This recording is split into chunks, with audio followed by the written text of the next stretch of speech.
सदर इस्लामी जमहूरिया पाकिस्तान इज़्ज़त माब जनाब डॉक्टर आरिफ अलवी परचम कुशाई की इस तकरीब से खिताब फरमाएंगे। मैं मुल्तमिस हूँ सदर पाकिस्तान से कि वो स्टेज पर तशरीफ लाएं।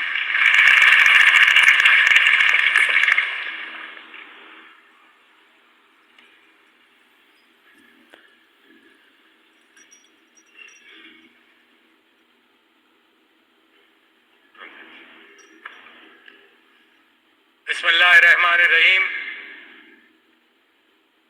कौम को, आप सब लोगों को, बहनों को, भाइयों को, पाकिस्तानियों को कौम का 77वां यौम आज़ादी आप सबको मुबारक हो। और इस मौके पर सबसे अच्छी चीज़ ये होगी कि मैं बानियान पाकिस्तान को खिराज तहसीन पेश करूं, जिन्होंने पाकिस्तान के लिए जद्दोजहद की और पाकिस्तान बनाकर हमारे हाथ में दे दिया।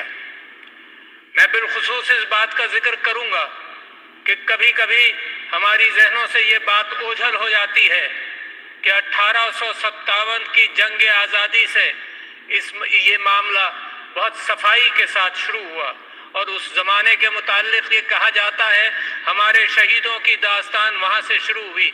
उस ज़माने के मुताल्लिक़ ये कहा जाता है कि दिल्ली के गलियों, बाज़ारों में और दीवारों में मुसलमानों का खून रचा हुआ था और महीने भर तक उसकी खुशबू फ़ज़ाओं में घुलती रही। वहाँ से जद्दोजहद शुरू हुई। उस कुर्बानी के बाद सर सैयद अहमद खान जैसे बड़े लीडर, उन्होंने कहा दुनिया के इल्म को अपनाओ, मुसलमानों तरक्की करोगे, दुनिया के अंदर जब आगे जाओगे तो इल्म बेइंतहा ज़रूरी है। वहाँ से इल्म की बेल डाली गई। अल्लामा इकबाल का विजन उम्मत के एतबार से और इस बात से कि मुसलमानान हिंदुस्तान अपना उरूज पाएंगे और उड़ान पाएंगे और दुनिया के ऊपर एक खूबसूरत नज़र डालेंगे। और फिर कायद आज़म मोहम्मद अली जिन्ना की वकालत, इंसाफ पसंदी और जद्दोजहद, जिसके मुताल्लिक़ बहुत सारे लोग कहते हैं कि दुनिया में ऐसे कम लीडर पैदा हुए जिन्होंने नक्शा बदला, दुनिया में एक बहुत कम लीडर पैदा हुए जिन्होंने कौम बनाई, कायद आज़म उनमें से हैं। फिर जब कौम बनी तो उस दिन की भी याद ताज़ा कर लीजिए अपने जहनों में। लाखों लोग शहीद हुए, कायद आज़म मोहम्मद अली जिन्ना और फातिमा जिन्ना ने उन ट्रेनों का इस्तेकबाल किया जो लाशों से भरी हुई थी। उस दिन की कुर्बानियां, उन दिनों की कुर्बानियां, ये वो पाकिस्तान के बनाने वाले थे जिन्होंने आपके लिए राहें हमवार की। ये याद दहानी इस वजह से ज़रूरी है कि जब हम पाकिस्तान की तामीर कर रहे हैं और कभी कभी एहसास होता है कि आजमाइशों में है, तो कम से कम अपनी याद को ताज़ा करें, अपनी उस ताकत को जो जहनी ताकत है और अपनी उस जुस्सू को मज़ीद मुस्तहकम करें। मैं समझता हूँ कि ये वक्त फिर बहुत ही अच्छा है कि जिन लोगों ने शहादतें दी 1857 से गिने और आज भी गिने, और आज भी मेरे फौजी, मेरे सिविलियंस, मेरे लोग पाकिस्तान के लिए मुसलसल शहादतें दे रहे हैं। आज भी ये याद रखें कि दहशतगर्दी की जंग के अंदर कम से कम 1 लाख जानें हमने अल्लाह के सामने पेश की। तो ये खून का जो रिश्ता है इस्लाम के साथ और पाकिस्तान के साथ, ये खून, ये लाल रंग जो है, ये इस मुल्क को, मेरे मुल्क को हरा करता है। लिहाजा इन सब की कुर्बानियों को मैं खिराज तहसीन और खिराज अकीदत पेश करता हूँ, दिल से पेश करता हूँ। ये चीज़ याद रहनी चाहिए। जो कौमें इन चीज़ों को भूल जाते हैं, जो कौमें इन कुर्बानियों को भूल जाती हैं, वो अपने मुस्तकबिल को भी भूल जाती हैं कि किस लिए ये जानें दी गई। और जानों के साथ साथ मैं समझता हूँ ये जद्दोजहद भी जारी रहेगी। जिन्होंने वतन की तहफ़्फ़ुज़, दिफ़ा और सलामती की खातिर ये जद्दोजहद की, वो भी आज इस बात का हम समझते हैं उनको भी खिराज तहसीन पेश करना चाहिए। और साथ साथ ये फिर सोचिए कि क्या मकसद था। पाकिस्तान में सस्ते और जदीद घरों की सोसाइटीज बनाना चाहता। कहाँ शुरू करना है सस्ते घरों का प्रोजेक्ट? याद दहानी कर लूं मैं भी और आप भी आज के दिन 77 साल 77वां जश्न आज़ादी है तो याद कर लें। उस दिन ताज़ा थी जब पाकिस्तान बना था 1947 को, जब लाशें बह रही थी और खून बह रहा था, उस दिन ताज़ा था।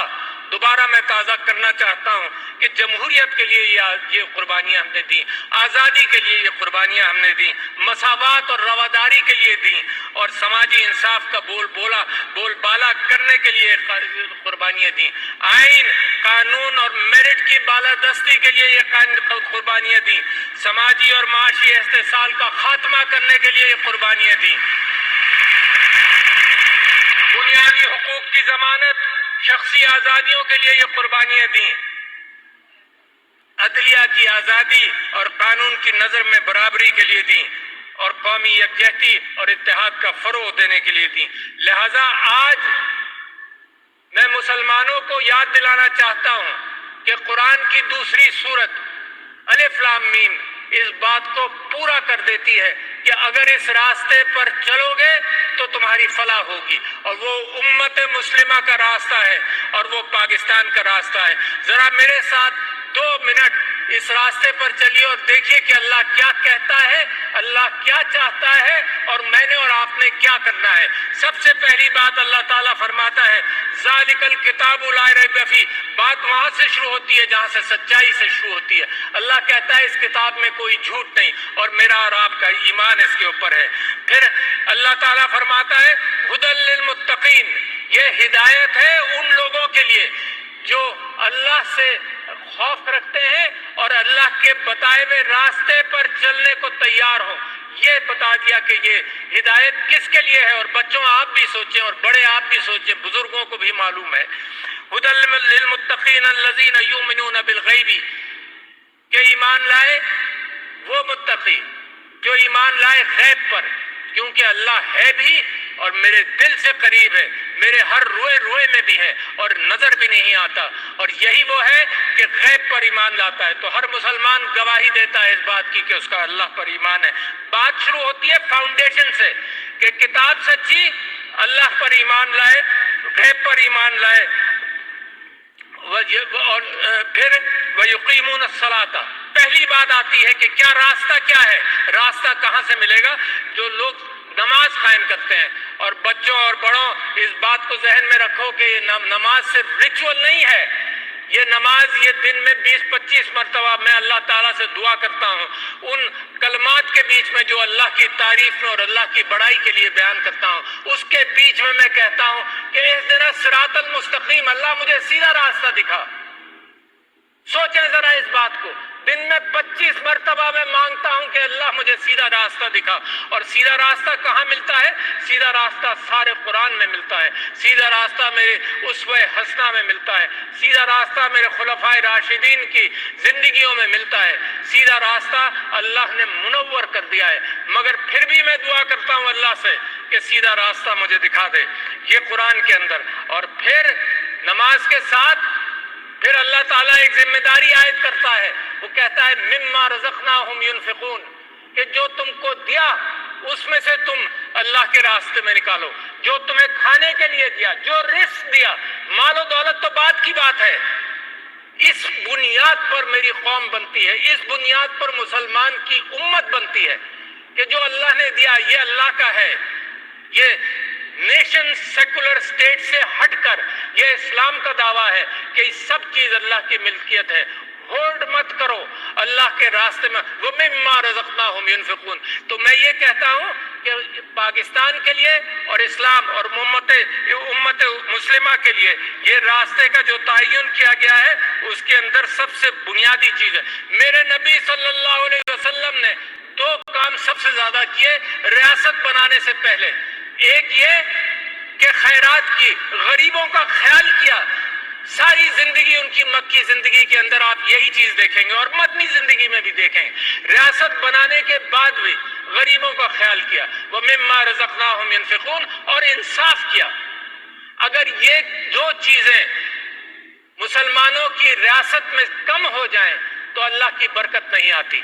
तो लिहाजा मेरे दोस्तों भाइयों, मैं वहां से बात शुरू करता हूं और इंसाफ के हवाले से मैं आपसे ये कहूं کہ بڑی قرآن بھرا ہوا ہے ان ہدایتوں سے.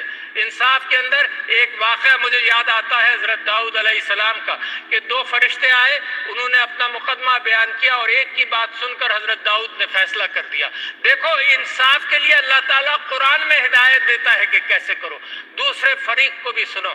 اس بات پر یہ بات اللہ تعالیٰ کو ناگوار گزری اور حضرت داؤد معافی مانگتے رہے اور اللہ تعالیٰ نے پھر ان کو معاف کیا.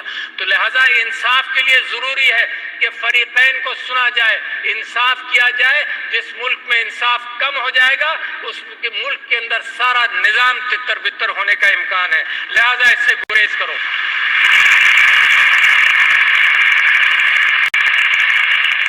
میں آپ کو یہ بتانا چاہتا ہوں کہ قائد اعظم محمد علی جناح نے, میں نے آپ سے ذکر کیا علامہ اقبال, سر سید احمد خان, پھر جب پاکستان بنا تو قائد اعظم محمد علی جناح کیا کہتے ہیں یہ میں پڑھ کر سنانا چاہتا ہوں. اہم کلمات ہیں ان کے. وہ کہتے ہیں کہ اسلام ہماری زندگی اور ہمارے وجود کا بنیادی سرچشمہ ہے. ہم نے پاکستان کا مطالبہ زمین کا ایک ٹکڑا حاصل کرنے کے لیے نہیں کیا تھا, بلکہ ہم ایک ایسی تجربے گاہ حاصل کرنا چاہتے تھے جہاں اسلام کے اصولوں کو آزما سکے اور اسلام قائم کریں. یہ اسلامیہ کالج میں 13 جنوری 1948 کو قائد اعظم نے فرمایا. تو میں یہ سمجھتا ہوں کہ بدقسمتی ہے کہ ہم اس راستوں سے اگر دوری کریں گے تو معاملات خراب ہوں گے. قائد اعظم نے کیا فرمایا؟ قائد اعظم نے کہا جابری والی بیماری سے نکلو, نیپوٹزم اقربا پروری سے نکلو, میرٹ کو فروغ دو, اتحاد کرو آپس میں, سماجی و معاشی انصاف کرو. میں یہ سمجھتا ہوں کہ اسلام کی بتائی ہوئی اقدار کو ہمیں اپنانا چاہیے, اور اگر آپ اسلام کی بتائی ہوئی اقدار کو اپناتے ہیں تو میری امت میں میرے نبی صلی اللہ علیہ وسلم نے اور خلفائے راشدین نے اس کی زندگی بھر مثال دی. میرے نبی صلی اللہ علیہ وسلم پیٹ پر پتھر باندھتے تھے, لوگوں کو کھلاتے تھے. میرے خلفائے راشدین نے مسلسل اس بات کا اہتمام کیا کہ لوگوں کے اندر وہ ہمدردی رہے, غربت کا خاتمہ ہو. سب سے بڑی بات کہ غربت کے خاتمے کی کوشش کی. جب مال و دولت آتا تھا تو ایک ایک دن کے اندر لاکھوں درہم بانٹ دیا کرتے تھے. بی بی عائشہ رضی اللہ عنہا کے پاس لاکھوں درہم آئے, سارے دن میں بانٹ دیے. کوئی بینکوں کا تصور نہیں ہوتا تھا, یقیناً بینک بھی ضروری ہوں گے, مگر ایک دن میں بانٹ دیے. رات کو ان کی انہوں نے ملازمہ سے پوچھا کہ کچھ ہے کھانے کے لیے, تو ملازمہ نے کہا کہ 1 درہم بھی اگر آپ رکھ لیتی تو رات کا کھانا ہو جاتا. یہ ہیں وہ لوگ جنہوں نے پاکستان کی داغ بیل ڈالی, کبھی اس کو بھولنا مت. یہ ہیں وہ لوگ جنہوں نے مسلم امہ کو دکھایا کہ غریب پروری کرو, لوگوں کا خیال کرو. ریاست تو بعد میں آئی ہے, ریاست تو صرف اس بات کا اہتمام کیا ہے کہ قرآن نے اور اللہ نے آپ لوگوں سے کیا چاہا تھا. میں آپ سے یہ کہنا چاہتا ہوں کہ غربت کا خاتمہ 2 چیزوں سے عام طور پر ہوتا ہے, اور دنیا نے اس پر عمل کیا, کیونکہ میرے ملک کے اندر غربت کے حوالے سے مجھے اور آپ کو مقابلہ کرنا ہے. آپ ہیں ایلیٹ, میں آپ سے ہی التجا کروں گا. آپ کریں گے اہتمام اس بات کا, غریب نہیں کرے گا, آپ کریں گے. غریب صرف آواز اٹھاتا رہے گا, تکلیف کا احساس دلاتا رہے گا, مگر آپ کریں گے. اور کیسے کریں گے؟ تعلیم کی بہتات کریں گے. ہر شخص, ہر بچے کو اسکول میں بھیجیں گے. اور آج میں اعادہ کرنا چاہتا ہوں اس بات کا کہ 2,70,000 بچے 2 کروڑ 70 لاکھ بچے پاکستان میں اسکولوں کے باہر ہیں. 2 کروڑ 70 لاکھ بچے اسکولوں کے باہر ہیں. کیسے پاکستان کی تیاری ہوگی؟ اور جس کو اس کی مثال اس طرح سے جوڑتا ہوں کہ جو لوگ ٹیکس دیتے ہیں وہ بھی محدود ہیں, تو لہٰذا جو ٹیکس دیتے ہیں, مراعات یافتہ طبقہ ٹیکس دیتا ہے اور جو بیچارے سیلری کلاس ٹیکس دیتے ہیں, وہ بوجھ اٹھاتے ہیں ان لوگوں کا جو ٹیکس چوری کرتے ہیں. تو آپ چند ایلیٹ, چھوٹا فیصد, چند فیصد ایلیٹ, کیا یہ بوجھ اٹھا سکتے ہیں اس ملک کا جب آپ باقی قوم کو ان پڑھ چھوڑ دیں؟ تو لہٰذا میں سمجھتا ہوں غربت سے نکاسی کا بنیادی معاملہ اس بات کا ہے کہ بچوں کو اسکول میں بھیجا جائے. اس کے لیے ایک الگ گفتگو ہو سکتی ہے. دوسری بات, جن قوموں نے ملکوں کو غربت سے نکالا ہے انہوں نے اچھی صحت کا اہتمام کیا ہے. تو میں یہ چاہتا ہوں کہ قوم کا فوکس اچھی صحت پر آئے، اور اچھی صحت کے لیے بہترین راستہ وہ ہے جو پریونشن کا ہے، جو احتیاط کا ہے۔ اور آپ نے کووڈ کے اندر دیکھا کہ جب میری قوم نیت کر لیتی ہے کوئی کام کرنے کا تو میری قوم اس میں سرخرو ہوتی ہے۔ برابر کے ممالک میں بے انتہا اموات ہوئی، مگر میری قوم نے جب جستجو کی اور سب نے مل کر اور اللہ سے راستہ جوڑے رکھا تو میری قوم کے اندر اموات کم ہوئی۔ صحت کے اندر پریونشن، طہارت، احتیاط بے انتہا ضروری ہے۔ لہذا خواندگی اور صحت کے مسائل بڑی اہمیت رکھتے ہیں، مگر یہ بھی یاد رکھیے کہ کچھ انڈسٹریز اور کچھ ایریا ایسے ہیں جو ترقی کرنا چاہیے، جن کو زراعت کے اندر، آئی ٹی سیکٹرز کے اندر، مگر میں یہ بھی بتاتا چلوں جہاں اس کی ضرورت ہے کہ زمین کے اندر جو اللہ نے دولت پیدا کی ہے اس کو نکالیں، مگر سب سے زیادہ ضرورت اس بات کی ہے کہ جو انسان کے دماغ میں دولت ہے، دنیا آج اس کی قدر کرتی ہے۔ اگر یہاں پر مسلمان اور پاکستانی اگر اس بات کا اہتمام کر لے کہ دنیا کے اندر انصاف کا، دنیا کو دکھائے کہ اس ملک کے اندر اسلام کے پیروکار ہیں، ہم انصاف کرتے ہیں، تو ساری مال و دولت میں قسم کھا کے کہہ سکتا ہوں اللہ کا وعدہ ہے کہ آپ کے قدموں میں پڑی ہوگی۔ اس کا انتظار آپ کو نہیں کرنا پڑے گا۔ بس یہ یاد رکھیے کہ اس وقت نیشن سیکولر اسٹیٹ کے اندر اخلاقیات، ایتھکس اور موریلٹی کا فقدان ہے۔ اس وجہ سے دنیا میں آج بھی جنگیں جاری ہیں اور آج بھی قتال ہے، اور میرا قرآن اور میرا اللہ کہتا ہے، انسانوں کے لیے کہتا ہے، صرف مسلمانوں کے لیے نہیں کہتا کہ اگر ایک انسان کی جان بچا لی تو سمجھ لو انسانیت کی جان بچا لی، اگر ایک انسان غلط قتل ہوا تو سمجھو انسانیت قتل ہوئی ہے۔ میں جو آپ سے بات کرنا چاہتا ہوں اس کے اندر ایک بڑی چیز یہ ہے کہ میں آج کل کے سیاستدانوں سے اور سٹیک ہولڈر سے یہ بات کرنا چاہتا ہوں کہ عفو و درگزر، فرگیونس کو اپناؤ۔ میرے نبی صلی اللہ علیہ وسلم نے آخری خطبے میں کہا کہ میں اپنے قتل معاف کرتا ہوں، یہاں تک کہا۔ معیشت کے لیے انہوں نے کہا کہ قرضہ معاف نہیں ہوگا، کیونکہ معیشت چلتی قرضے کی بنیاد پر ہے، مگر لوگوں کے اندر منافرت کم کرنے کے لیے انہوں نے عفو درگزر کے حوالے سے قتل معاف کیے۔ اور میں سمجھتا یہ ہوں کہ یہ جو میری ملک کی ڈیمانڈ ہے میرے لوگوں سے اور لیڈران سے، وہ یہ ہے کہ اکٹھا ہو جاؤ۔ کون کہتا ہے کہ کشتی کے اندر ہر سمت کو چلانے کے لیے لوگ موجود ہوں تو کشتی چلے گی؟ کون کہتا ہے کہ کئی ڈرائیور گاڑی میں موجود ہوں تو گاڑی چلے گی؟ قائد اعظم نے فرمایا تھا یونٹی، فیتھ اینڈ ڈسپلن، اتحاد، تنظیم اور ایمان، یہ چیزیں ہیں جو قوم کو بناتی ہیں۔ اس کے اندر سب سے بنیادی چیز اتحاد ہے۔ ابھی وقت نہیں گیا، پاکستان کے لیے راستے کھلے ہیں، اس وجہ سے کہ دنیا کے اندر جو قتال آپ دیکھتے ہیں، ساری دنیا کے اندر پچھلے 100 سال کے اندر جو قتال ہوا ہے، تو اسلام امن کا دین ہے، امن کا راستہ ہے۔ اور اسی سلسلے میں آپ سے یہ کہوں کہ جب اسلام کے حوالے سے گمراہی پیدا کی جاتی ہے اور جس اسلام کے حوالے سے ڈیسیکریشن ہوتا ہے، قرآن کی بے حرمتی ہوتی ہے۔ Yango is the right booking app that understands your